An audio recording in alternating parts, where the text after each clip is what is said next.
अमरीकी जरीदे DC journal ने मोदी की इसराइल नवाज पॉलिसी के मनफी असरात का पोस्टमार्टम कर दिया। डीसी जर्नल की रिपोर्ट के मुताबिक मोदी के दौरा इसराइल से खलीजी ममालिक में भारतीय मफादात को धचका लगने के खदशात बढ़ने लगे। नरेंद्र मोदी ने भारतीय तारकीन वतन का मुस्तकबिल खतरा से दो चार कर दिया। मोदी का दौरा इसराइल मामूल की सफारतकारी नहीं, ईरान मुखालिफ वाज़ेह सियासी सफबंदी है। मोदी की नेतन्याहू से खुली कुर्बत ने भारत की मुतवाज़न खारजा पॉलिसी पर सवाल खड़े कर दिए। इसराइल की जानिब झुकाव ने ईरान और खलीजी ममालिक के साथ भारत का तवाज़ुन कमज़ोर कर दिया। खलीजी ममालिक में भारत को इसराइल नवाज सिक्योरिटी कैंप का हिस्सा समझा जाने लगा। मोदी की इसराइल पॉलिसी पर खलीजी अवाम की राय में मनफी तासुर बढ़ा है। मोदी की गैर मुतवाज़ी खारजा पॉलिसी से सबसे बड़ा खतरा खलीजी ममालिक में मुकीम लाखों भारतीय कारकुनों को है। मुमकिन रद्दमल की सूरत में भारतीय कारकुनों को वीज़ा, रोजगार और समाजी दबाव का सामना हो सकता है। कशीदगी बढ़ी तो भारतीय तारकीन वतन की तरसीलात ज़र भी मुतासिर होने का खदशा है। मोदी की पॉलिसी से ईरान के साथ भारत के स्ट्रेटेजिक मफादात मुतासिर होने का खदशा है। अमरीकी दबाव में चाबहार बंदरगाह मनसूबा भी खतरे में पड़ गया। अपडेट करें, अमरीकी जरीदे डीसी जर्नल ने मोदी की इसराइल नवाज पॉलिसी के मनफी असरात का पोस्टमार्टम कर दिया। डीसी जर्नल की रिपोर्ट के मुताबिक मोदी के दौरा इसराइल से खलीजी ममालिक में भारतीय मफादात को धचका लगने के खदशात बढ़ने लगे। नरेंद्र मोदी ने भारतीय तारकीन वतन का मुस्तकबिल खतरा से दो चार कर दिया। मोदी का दौरा इसराइल मामूल की सफारतकारी नहीं, ईरान मुखालिफ वाज़ेह सियासी सफबंदी है। मोदी की नेतन्याहू से खुली कुर्बत ने भारत की मुतवाज़न खारजा पॉलिसी पर सवाल खड़े कर दिए। इसराइल की जानिब झुकाव ने ईरान और खलीजी ममालिक के साथ भारत का तवाज़ुन कमज़ोर कर दिया है। इस पर बात करेंगे। मुआविन खुसूसी वज़ीर आज़म हुज़ैफ़ा रहमान साहब ने हमें ज्वाइन किया है। हुज़ैफ़ा साहब, बहुत शुक्रिया आपके वक्त का। क्या कहेंगे, अमरीकी जरीदे डीसी जर्नल ने मोदी की इसराइल नवाज पॉलिसी के मनफी असरात का पोस्टमार्टम कर दिया है। ये जरीदा बताता है कि मोदी के दौरा इसराइल से खलीजी ममालिक में भारतीय मफादात को धचका लगने के खदशात बढ़ने लगे हैं।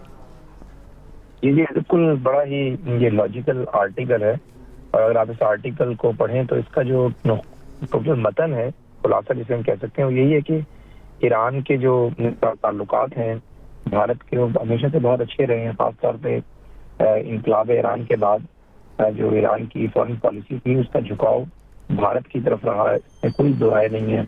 चाबहार बंदरगाह इन्होंने इकट्ठे बनाई, लेकिन इस तरह के इकदाम से जो है ईरान के साथ ताल्लुकात को जो है नुकसान पहुंच सकता है। और इसी तरीके से खलीजी ममालिक में जो भारत की साख है, उसको जो है वो अब बड़ा डेंट पहुंचेगा, जो इस आर्टिकल का मतन है। और तीसरा ये कि मशरिक़ वस्ता में जो लाखों भारतीय तारकीन वतन है, उनको भी जो है शदीद खतरे का सामना करना पड़ सकता है। क्योंकि अगर आप मशरिक़ वस्ता की बात करें, तकरीबन 4.3 मिलियन के करीब जो है लोग जो भारतीय तारीख वतन है वो यूएई में काम कर रहे हैं। इसी तरीके से तकरीबन 2.5 मिलियन के करीब सऊदी अरबिया में काम कर रहे हैं।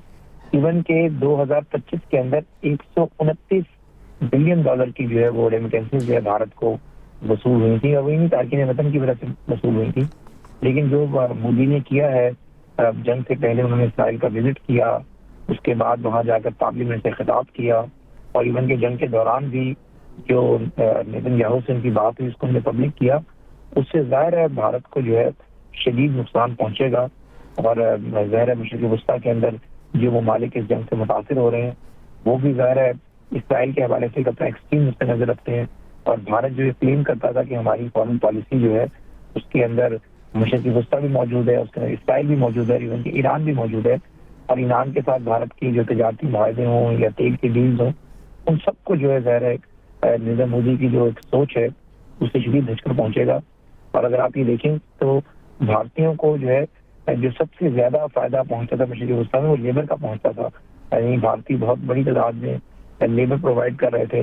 इसके अलावा इक़्तिसादी डील्स जो मशरिक़ वस्ता में चल रही थी, इन सब चीज़ों को मैं समझता हूँ इस आर्टिकल में जो हाईलाइट किया गया बिल्कुल दुरुस्त है और बिल्कुल वक्त के मुताबिक है कि जो मोदी की पॉलिसी है उससे भारत को नाकाबिले तलाफी नुकसान होगा। यानी पाकिस्तान या किसी दीगर मुल्क को एक साइड पर भी रख दें, सबसे बड़ा जो डैमेज नरेंद्र मोदी की इस पॉलिसी का है वो भारतीयों को होगा, भारत की इकॉनमी को होगा।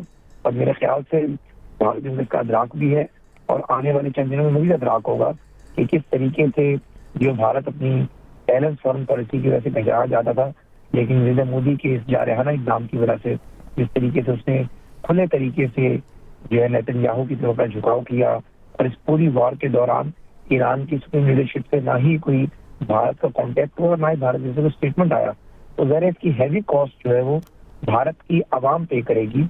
और नरेंद्र मोदी का जो एक्सट्रीमिस्ट स्टाइल है वो ज़ाहिर है उसको अंदाजा नहीं होता चीज़ों का, लेकिन ज़ाहिर भारत में जो भी वो हमारा एक रिवायती हरीफ है, लेकिन कुछ चीजें गैर हकीकत है। वो यही है कि भारत ने इस खित्ते के अंदर जो है एक बढ़ती हुई इकोनॉमी का अपने आप को तासुर दिया और बाकी चीजों में भारत जो है वो एक मजबूत मुल्क के तौर पर उभर कर सामने आया।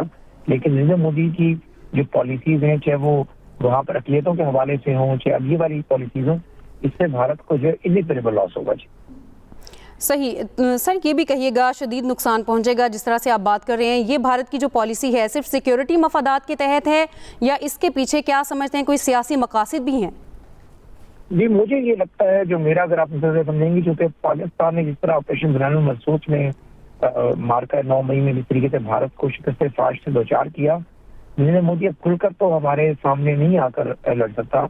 उसने अफगानिस्तान के अंदर जिस तरीके से वहां पर दहशतगर्दों के गिरोहों को सपोर्ट करना शुरू किया, इंसर्जेंसी बलूचिस्तान में चलाने की कोशिश की। मैं समझता हूँ कि जो मौजूदा सूरत हाल में इतना खुले तरीके से इसराइल के साथ भारत का खड़ा हो जाना, मेरे ख्याल से वो समझता है कि ये पॉलिसी है कि दुश्मन का दुश्मन भी दोस्त होता है। तो शायद नरेंद्र मोदी ये चाहता है कि किसी भी तरीके से वो अमेरिका और इसराइल के करीब होकर पाकिस्तान के साथ उसको सेटल कर सकता है। लेकिन जाहिर है पाकिस्तान का दिफा नाकाबिल तस्वीर है, खुद मुख्तार फॉरेन पॉलिसी है, नरेंद्र मोदी की ख्वाहिश कभी पूरी नहीं होगी। लेकिन जो मौजूदा हालात में जो मैं उसकी सोच देख रहा हूँ और इसराइल की तरफ उसका झुकाव देख रहा हूँ, सबसे बड़ी वजह यही है कि उसको अभी तक वो शिकस्त जो है वो भूली नहीं है और वो किसी भी तरीके से उसको तो सेटल करना चाहता है। उसके लिए वो इस तरह की दंगियां मार रहा है। कभी वो अफगान तालिबान को जो है वो जो वहाँ पर ग्रुप है दहशतगर्दों का टोला, उनको फंडिंग शुरू कर देता है। कभी वो अपनी ईरान के साथ 40 साल फॉरेन पॉलिसी के ताल्लुकात उन्हें भूलकर इसराइल की तरफ बिल्कुल झुक जाता है। मेरे ख्याल से इस वक्त नरेंद्र मोदी बड़ा डेस्परेट है और एक एबनॉर्मल बिहेव कर रहा है और उसकी कोई भी पॉलिसी ऐसी नहीं है जिसके आप कहें कि भारत को दूर अच्छे नतीजे जो है वो उसके बरामद हो सकते हैं। और ये भी कहिएगा, खलीजी ममालिक में काम करने वाले जो लाखों भारतीय हैं उनके मुस्तकबिल पर क्या समझते हैं, किस हद तक असरात पड़ सकते हैं? बड़े शदीद असरात मुरतब होंगे। सऊदी अरबिया ने क्लियर कह दिया कि अपनी जमीन ईरान के खिलाफ इस्तेमाल नहीं होने देंगे। यूएई के अंदर भी जाहिर है तकरीबन कोई 4.5 मिलियन को 43 लाख यानी भारतीय काम कर रहे हैं। लामहला जब आपकी पॉलिसी इस तरीके से झुकाव होगा और आप जो है किसी भी मुल्क के लिए थ्रेट बन जाएंगे, तो कोई मुल्क क्यों चाहेगा कि हम भारतीयों को वीजे दें, भारतीयों को जो है ह्यूमन रिसोर्स दें और भारतीयों को अपने ऊपर एक लाइबिलिटी के तौर पर रखें, ये ट्रबल क्रिएटर हो हमारे लिए। तो लामहला जब उन्हें इस किस्म के मसाइल का सामना होगा, तो मैंने आपको जिस तरीके से बताया कि भारत ने दुनिया के अंदर सबसे ज्यादा रेमिटेंसेज अपने मुल्क में भारत को मिली है, यानी 129 बिलियन डॉलर, ये बहुत बड़ी रकम है। ज़ाहिर भारत की इकोनॉमी में एक पॉजिटिव कंट्रीब्यूट करते हैं। अगर इन ममालिक की जानिब से भारत रिस्ट्रिक्शंस आएंगी या भारत की जो फॉरेन पॉलिसी में जो इसराइल की तरफ झुकाव हुआ है उसके असरात जो है ज़ाहिर है वो ये ममालिक अपने ऊपर लेते हैं, तो लामहला उसका नुकसान दो तरीके से होगा। एक तो भारत की आवाम को होगा, ज़ाहिर उनको ह्यूमन रिसोर्स नहीं मिलेगा, बेरोजगारी बढ़ेगी। दूसरा भारत की मईशत को होगा, जो वहाँ से रेमिटेंसेज आते हैं उनका सिलसिला भी बंद हो जाएगा। तो लामहला इसकी कॉस्ट जो है, जो भी नरेंद्र मोदी कर रहा है उसकी कॉस्ट तो भारत की 1.5 अरब से ज्यादा आबादी पे करेगी, वो किसी फर्द वाहिद ने तो पे नहीं करनी। सही। हुज़ैफा रहमान मुआविन खुसूसी वज़ीर आज़म हमारे साथ मौजूद थे। आपके वक्त का बहुत शुक्रिया। अभी हमें ज्वाइन किया है major general retired Zahid Mahmood साहब ने। जाहिद साहब बहुत शुक्रिया आपके वक्त का। क्या कहेंगे, अभी अमरीकी जरीदे DC जर्नल ने मोदी की इसराइल नवाज पॉलिसी के मनफी असरात का पोस्टमार्टम किया है। DC जर्नल की रिपोर्ट ये बताती है कि मोदी के दौरा इसराइल से खलीजी ममालिक में जो भारतीय मफादात हैं उनको धचका लगने के खदशात बढ़ने लगे हैं। जी बिल्कुल, आई थिंक वो जिससे कहते हैं ना जी कि बिल्ली जो है वो थैली बाहर आ गई। अभी ये जो हिंदू जायनिज्म और जूइश जायनिज्म का ये जो कॉम्बिनेशन है उसका पॉलिटिकल और मिलिट्री जो एस्पेक्ट्स है वो सामने आए हैं। इनका जो मोदी साहब का दौरा था और वो बेसिकली जो अरब वर्ल्ड है और ख़ास तौर पे ईरान, जिसको कल तक वो मोदी बड़ा अपना स्ट्रेटेजिक पार्टनर कहता था और जिस तरीके से चाबहार के अंदर उन्होंने ईरान के साथ मिलके डिस्टेबलाइज करने की कोशिश की और एक तो वो अभी स्टैप किया उन्होंने ईरान को। पॉलिटिकली जो गारंटीज उन्होंने दी, उसकी जो मिलिट्री मैनिफेस्टेशन थी वो जब अभी दीना जो इनका जहाज मरवाया है हिंदुस्तान ने अपने एक्साइज से जो इनके पास आया था, जिसको उन्होंने इंटरनेशनल लॉज एंड रूल्स के मुताबिक सी रूल्स के मुताबिक उसको प्रोटेक्ट करना था, लेकिन उसको इन्होंने जबरदस्ती पुश किया इनटू द वाटर्स और फिर हिट करवाया इंडिया से। और जो रिपोर्ट्स आ रही हैं अभी उनके भी, इवन इंडियन कमेंटेटर खुद कह रहे हैं कि जिस तरीके से वहाँ पे इस्तेमाल किया जा रहा है इंडियन पोर्ट्स को, तो ये खुलकर इनका सामने आ गया। और ईरान की अभी जब शहादत भी हुई है तो 4-5 दिन के बाद वो गए हैं अफसोस करने के लिए, वो जो बुक के अंदर अपने रिमार्क देने के लिए। और उस वक्त तक इंडियन पॉलिसी बड़ी क्लियर थी कि वो ईरान के साथ बिल्कुल स्टैंड नहीं करते, पूरे इस रीजन को डिस्टेबलाइज करना चाह रहे हैं। और ऑफ कोर्स अभी ये जो रिपोर्ट्स आ रही हैं, वो जो इंडियन एक्सपर्ट्स जो बाहर गल्फ कंट्रीज में खास तौर पे काम करते हैं वो अंडर स्ट्रेस जाएंगे।